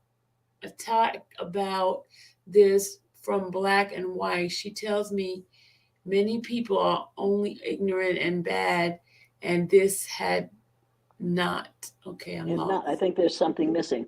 Well, if you are, is this a white woman saying white? I don't like that word. Is this a melanemic woman saying she's going to marry a melanaceous or melanotic man? I'm That's not probably the smartest thing she's ever done. And if she listens to those who say it's wrong, you can't do that, you're marrying out of your race, then she needs to say to them, he's not out of my race. He's a member of the human race, and so am I. Mm-hmm. And I want to have children that look like the both of us, that are mosaic, and that will live for a very, very long time. And my grandchildren and great grandchildren will probably outlive yours, who will only marry somebody of the white group. This is ridiculous. Okay, how do you? Your choice of a mate should not depend on the color of his or her skin. If that's how you choose your mate, you're being not only ridiculous, but unloving. Yeah. Here's a question for you. How do you feel about the Bible? Because the Bible says not to destroy or kill, abort life. The Bible says thou shalt not kill, right? Yes. So Torquemada and company during the Spanish Inquisition spent how many years going around killing people in the name of Jesus Christ? And I'm sure that Jesus was just tickled to death about that. We ran the Crusades for over 200 years. The Crusades were all about killing people to bring them to Christ. I don't think that's what Jesus meant. When he said, thou shalt not kill, he meant, thou shalt not destroy another living human being. If we take the Bible and use it when it supports what we think. Mm-hmm. We use the Bible to support what we want people to believe. We completely forget about it when it says, thou shalt not kill. We allow what's happening in Ukraine to happen. Do we not care about Ukrainians? How convenient. How convenient. How convenient. We use the books in the Bible when we need them to support whatever we want to say or do or think or be. And we have supported some absolutely insane and ugly and unchristlike and unchristian and immoral behaviors and based those on our faith in the Bible. Yes, yes, yes. All right. Sweet One says she's teaching, I'm listening and taking notes. Thank you, Sylvia, for bringing Miss Elliot to your platform. Okay. You're welcome. Well, thank you. Thank you, thank you, thank you. Thank you for listening to me. Thank you for taking notes. And remember that I represent only 15 to 18% of the human population of the earth.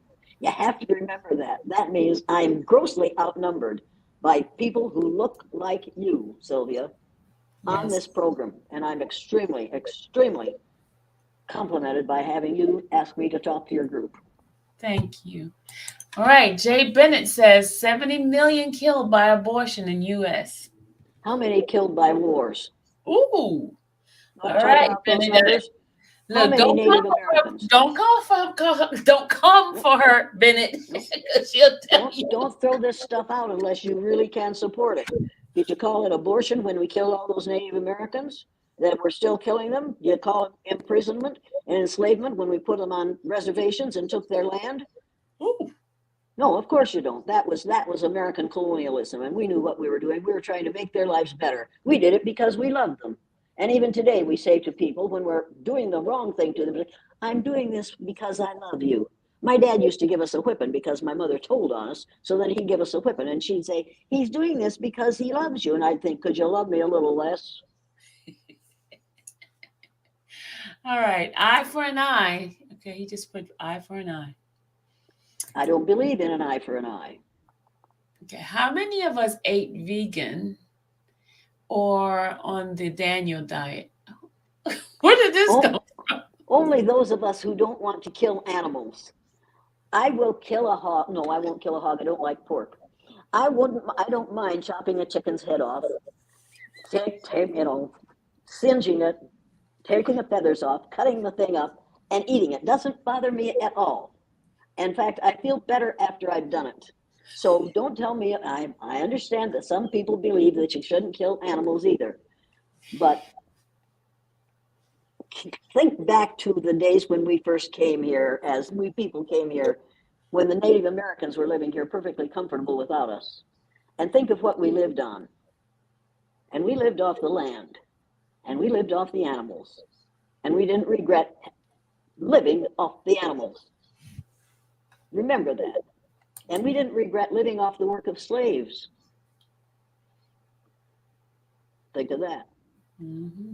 All right. Do you have any thoughts on Brittany Griner situation, the prisoner who was exchanged for her release? The prisoner that they exchanged for her release should never have been allowed out. They should have kept him in Germany. However, I heard Kevin McCarthy, is that his name? Right. Mm-hmm. McCarthy say about the Griner case, and this is what we got for that. It was one of the statement that he made after hearing about Griner being released, that wonderful basketball player being released, and this is what we got for that, was as racist and sexist a statement as I have heard in the last 5 years. I thought, how dare you? But then I had to remember, you're probably too young to remember Charlie McCarthy and Mortimer Snerd. Anybody out there remember Charlie McCarthy and Mortimer Snerd? You need to look this up. Charlie McCarthy and Mortimer Snerd were two puppets that Edgar Bergen would come out on the stage and he'd put Charlie McCarthy on one knee and Mortimer Snerd on the other knee, and then he'd put his hand up their back and he'd run their mouths with his hand and throw his voice into their mouths. So here he sat with these two puppets, Charlie McCarthy and Mortimer Snerd. Kevin McCarthy and Mitch McConnell remind me of Charlie McCarthy and Mortimer Snerd. And the former president has his hand up their back end and he's telling them what to say. And they are saying the things that he wants them to say. Now, if you aren't as old as I am, you don't remember Charlie McCarthy and Mortimer Snerd. But when you see those two guys, you are immediately, at my age, you are immediately reminded of what it was like to watch two puppets being managed by their puppet master. Those guys need a new puppet master. Mm. Mm-mm. All right, guys. Sorry. I tell you, I don't go for it.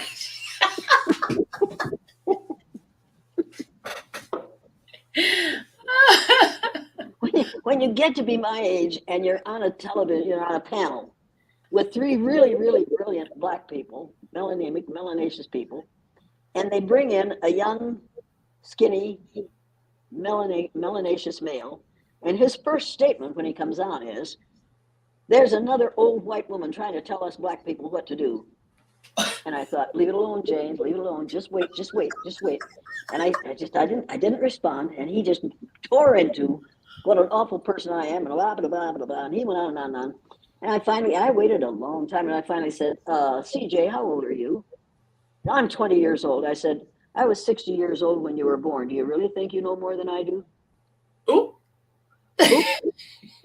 People, when you are protecting someone who is young from his own ignorance, be very careful about doing that if you're doing it with an old woman. Because no matter what my age is, as long as I'm female, I know things that young man will never know. And I'll do things that he'll never do. I have done things that he'll never do, and I will not be corrected by a young man of any color. You got that? Mm-hmm. Mm-hmm. It's all not right. just real, okay, go ahead. D Point Texter says, love you, Jane. Thank you so much for all you've done. All right, now we got someone coming in. That was the dumbest deal. They traded a terrorist for a Joanna man. Throw the whole president away. Uh-oh. They traded a terrorist for Joanna man. What in the devil is Joanna man? Is this a result of somebody not being able to spell? Joanna Man is a movie of a guy who's a woman. So that's what this person's trying to say. Oh, well, try something else. You need to remember that those of you who say they should have brought Mr. Whelan out first, look into his background. Look into his background and realize that he committed a couple of crimes. Brittany did not. You need to realize that if you're going to free people on the basis of their history, freeing the basketball player was the right one to bring out. And all right, y'all, I got the right one. You got the right one. As far as I'm concerned, you got the right one. All right. She's going to be back there. But it was just ever so delightful to watch that young melanaceous woman walking across the tarmac and looking down on everybody around her. Oh, good Lord, how difficult that must have been for those pale, stale male Russians to have to look up to that tall, beautiful, melanaceous woman. And she just looked down at him like, and what's your problem today, fool? She didn't say it, but it was perfectly obvious. She had it going on. And she got through that. She got through it beautifully. And I want to know why you aren't saying, how did she do it? And she did it. All right, we have Jay Bennett again. What do you think about Joe Biden and the 1994 crime bill and him standing with racists on the school integration? I think that every politician that ever lived has made mistakes. And I think many of them don't regret them and don't admit that they were mistakes. I think Joe Biden knows that he made mistakes. And I think the fact that Barack Obama chose him as his running mate tells you something about Joe Biden that many of us don't want to admit. He's been over the road.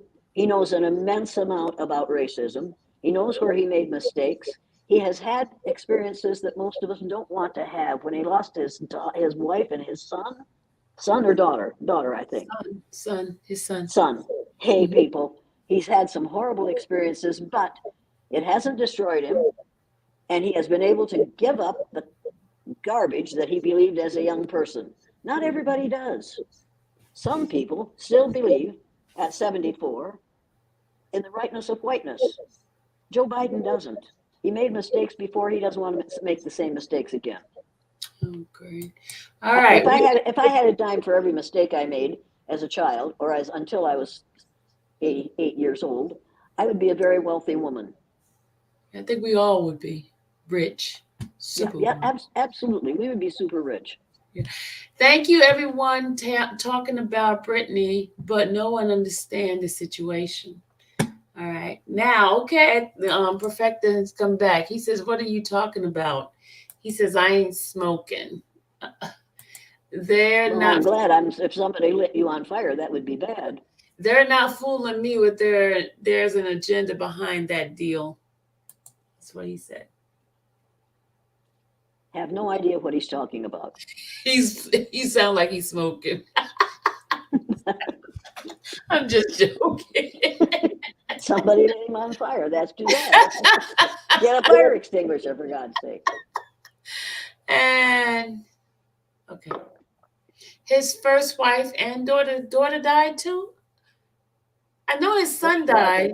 I thought no. I think his daughter was killed in that accident when his wife was killed. Oh yeah. And then you're right. I think that's what she's talking about. Okay. It's not all a conspiracy. All right. Look, most people can't even spell conspiracy, but they think there is one. Until you can spell it, don't be yell it. Okay? Oh. You ask them what a conspiracy is, and they look at you like, well, you tell me. I've been hearing about it. I'm thinking, you don't know, so don't talk about it. Talk about something you know about. Dirty Joe says you're not black if you don't vote for him. Well, I don't know who Dirty Joe is either. Maybe Joe Lewis. Are you talking about Joe Lewis? He never said that. Talking about Joe Biden. Well, you don't call my president Dirty Joe. You want to call if you want to call him President. Mr. Biden or Mr. President, that's fine, but don't call him Dirty Joe. That just makes you sound foolish, and it makes him sound really good. God, a little bit of common sense here. I don't want a lot. All right. Shell says, I remember watching Miss Elliot teaching her class one day, and a white female was so angry at what Miss Elliot was speaking about, racism and civil rights. The student was left tearful and speechless. She left angry. And if you're talking about the one that we made in London, in England, several years ago, the people who went through that exercise were hired to go through that exercise by BBC. And they were told exactly what to do. You need to realize that I didn't understand what was going on until one young woman left. I don't have to put up with this anymore. And she left, and I thought, oh, now I know what's happening. And some young man in that group, that was a really obvious. They were really obvious in that they had been paid to be there. I had that same experience on the Oprah show one day. Mm-hmm. And I found out that the people who were calling in were paid callers. Wow. Yeah, I found that out too. That was kind of interesting. So I don't get upset when somebody leaves. I get upset when somebody stays and threatens to kill me. Because I think that's a really bad idea. It is. Because that makes me into, and when I do a college or a university, there are all little boys down in the first two rows, and they're doing this while I'm talking. They're pointing their fingers at me and using it like a gun. And I stop talking. I say, look, fellas, I know what you're talking about. I know you'd like to see me dead because of what I do to decrease the level of racism in this country. That's all right. You can kill me. I won't care. I'll be with my husband and my son. And that wouldn't be a bad thing for me. However, if you kill me because of what I'm doing here, you might make a martyr out of me, and you might have to spend the rest of your life celebrating Jane Elliot Day once a year. Now, do you want to do that? And then they'll all be like, no, and they make up, no. I say, fine, then shut up while I'm talking. You're going in and out right now, Jane. I don't know what's going on with the headphone. Well, I'm going in and out because my earpods are out of power. Oh, okay. Now I can hear you better now. Ashley asks, what step can we take as human beings to change the narrative on race and equality as a community? Stop using the word race. Get over the idea of several different races. There's only one. Educate yourself. Read the book, Nile Valley Contributions to Civilization. Read the book, and go to my website. Read all of those books. Educate yourself so that when somebody starts to tell a racist joke, you can say, I'm not going to leave, and you're not going to tell that story in my presence. So if you want to tell this, you're going to have to go someplace else because I'm not leaving. Do not tolerate. Elie Wiesel said, you must not tolerate the intolerable. If something is intolerable for another person, it should be intolerable for you. That's right. And you must not allow people to mistreat others in your presence because of somebody else's ignorance about skin color or gender or sexual orientation or size or weight or height. You have no right to treat people unfairly on the basis of physical characteristics over which you have absolutely no control. Nobody can decide how tall to be. Except but we if can you're decide really how fat we are. or how fat you are. How fat you are is your business. And if you eat too much, that's your fault, not mine. And when I'm fat, and nobody better remind me of that. All right. Jane, P. Dexter says, D. Dexter. Somebody says, Jane, you cutting up. What are you sipping in that cup? I've got water here with ice cubes in it. And that's all I drink. Well, actually, right now I have in my cupboard a bottle this tall of peppermint bark liqueur. And before I go to bed tonight, even though I am allergic to alcohol, I will drink about a quarter of a cup of that and smile all night long, even though my husband is no longer there. I will be grinning all over my face because I'm going to go to bed happy. All right, okay. Gucci says, that's right, leave Joe alone. Trump was worst. All right. You want to remember that I call him T Rump, like dinosaurs T Rex. Mm-hmm. We called him T Rex. Well, this is T Rump because he has a face that looks like a rump. He has a mouth that looks like an anal aperture. And when he opens it, he vocalizes excrement. Ew. Now, I didn't use any obscenities. I simply described him the way I see him.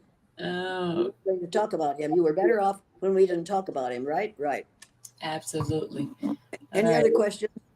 Any other question? All right, here's one here. How do you feel about the LGBTQ having more rights than people of color? The most delightful man I have ever met in my life, and I mean this seriously, was a gay male that worked for US West. And he was one of the facilitators for the blue eyed, brown eyed exercise that we did at US West for 3 years.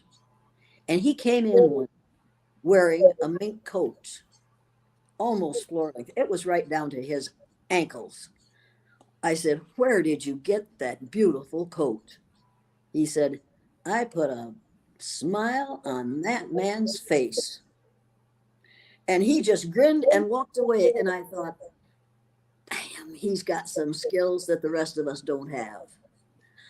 I had nothing but admiration for that man for saying, "This is what I am. This is what I do. It is the way I was made. And if it's good enough for the Lord to put me in this situation, then it's good enough for me to live in." I can't judge people on the basis of their sexual orientation. I can judge people on the basis of their being abusive to people of any gender. But the way you are made, if that's the way God made you, you have a right to be what God made you to be.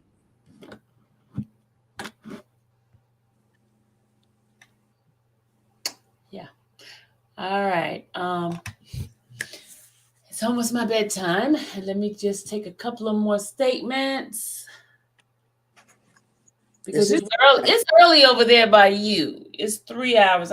It's like almost 12 o'clock midnight over here. And I don't want to fall asleep on you. It's 10 minutes to 9 here. What is it there? It is 10 minutes to 12. Don't you think it's time to go to bed now? It is almost time for me to go to bed, and I'm gonna say night night in a minute. I just want to take a couple of more people's statements and questions. Okay, this one, she says, I do not like Biden and Trump's too old. Okay. That's okay. You don't have to like Biden. All right. It says, Esther, how I've been disrespectful to Jane. I'm agreeing with her that Biden is our president. No, I don't. I haven't felt disrespected. Okay. All right. And it does whether or not you like Joe Biden is up to you, not up to me. If you have a right to dislike whoever you want to, as long as you don't try to destroy them because of your dislike for them. And if you're disliking them because of their politics, that's one thing. If you're disliking them because of their skin color, that's a whole nother ball of wax. Exactly. Well, Miss Jane, I appreciate you so much. I have enjoyed myself tremendously. You have taught us, and I would love for you to come back and visit us again. I think my folks up in here love you. They love you because look, they're saying it right here. I'm not lying. Thank you. You have no idea how really complimentary it is to me to have people of color even willing to listen to what I have to say, because you know so much more than I do about this particular subject. But unfortunately, there are people of color who believe in the lie of race. And we have to get them convinced that you and I are 30th to 50th cousins, period. And we will always be that. And nobody can take that away from us unless we allow them to. You and I are members of the same race. It's the human race, and I'm glad to be a part of it. I love you, Miss Jane. Okay, hold on. We got a couple of more. Thank you for sharing your knowledge because I am a life learner. I really enjoyed this life lesson. And it says, This lady is the truth. Oh, God bless you, Miss Jane. And I then, hope she will. okay, you're going to mess it up now. I got kicked out of that. I got kicked out of Methodist Church in Osage, Iowa for saying that. The minister came up to my house and said, "Could you do me a favor?" I said, "Sure. What is it? I'll do it if I can." "Could you find a different place to worship on Sunday morning?" I said, "Well, yeah, but why would you ask me to do that?"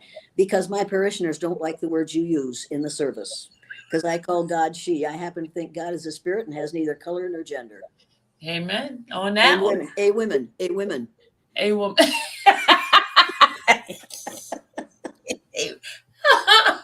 Oh, okay, it's gonna take me a while to do the a woman thing. Okay? It's all right. And I need to warn you something about something else that you really aren't going to like. Some of you, particularly of the male gender, are right now thinking that woman is a real bitch. And that's the word that is most often used to refer to me. It used to bother me a lot, but not anymore. Now I know that that word is an acronym, a word made out of the first letter of several different words for being in total control, honey. Oh, Yeah. I am. Oh yeah, y'all. We got that being in total control, honey. Yeah. And if you don't want to be sexist, just put here instead of honey. Being in total control here. And then you reach into your pocket as if you're going to pick out your Lorena Bobbitt fruit knife. We'll cut it off. And All then right. they'll all Cookie shut up said, and they won't call you that word again ever. Just remember that when they call you that, they see you as being in control and they want to take the control away from you. So you let them know, thank you very much. That means being in total control, honey. And then they'll never use that word in your presence again. all And right. that's a step forward. Gucci says she's the best. I love her site. We have, can we please do this again? I love you, Miss Elliot. Um, Appreciate the knowledge. Oh, here we go. The worst president. Oh my God. Well, you haven't lived long enough to have seen the worst president. And if you think this is worse than the last one, you've got a screw loose. But that's all right too. He loves the other one. He's Oh, you have my sympathy. And if you were in the military, you'd know where to find it. It's in the dictionary between shyster and syphilis. Okay, go on. we are all sisters and brothers. Too much, many forget this. All We are right. all cousins. We are all cousins. Cousin. We are all She's our cousins. cousin. Love you, Jane. Thank you. Miss Jane, I love your work. I'm totally Yes, you got to spell honey. You got to spell honey Honey. Now you can't be misspelling that.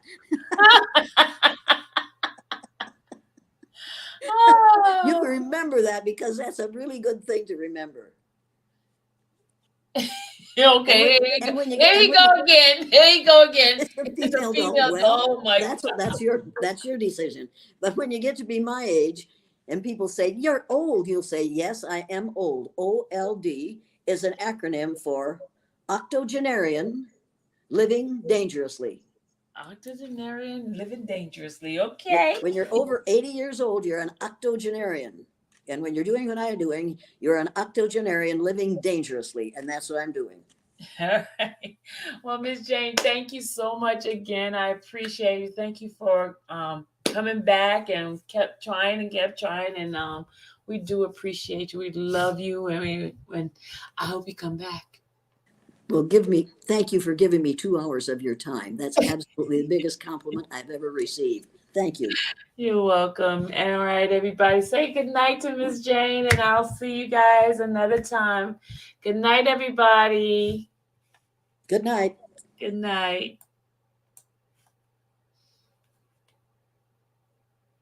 All right, guys, we're about to get off, and I will see you guys in the morning when we do our affirmation. All right. See you guys. Bye.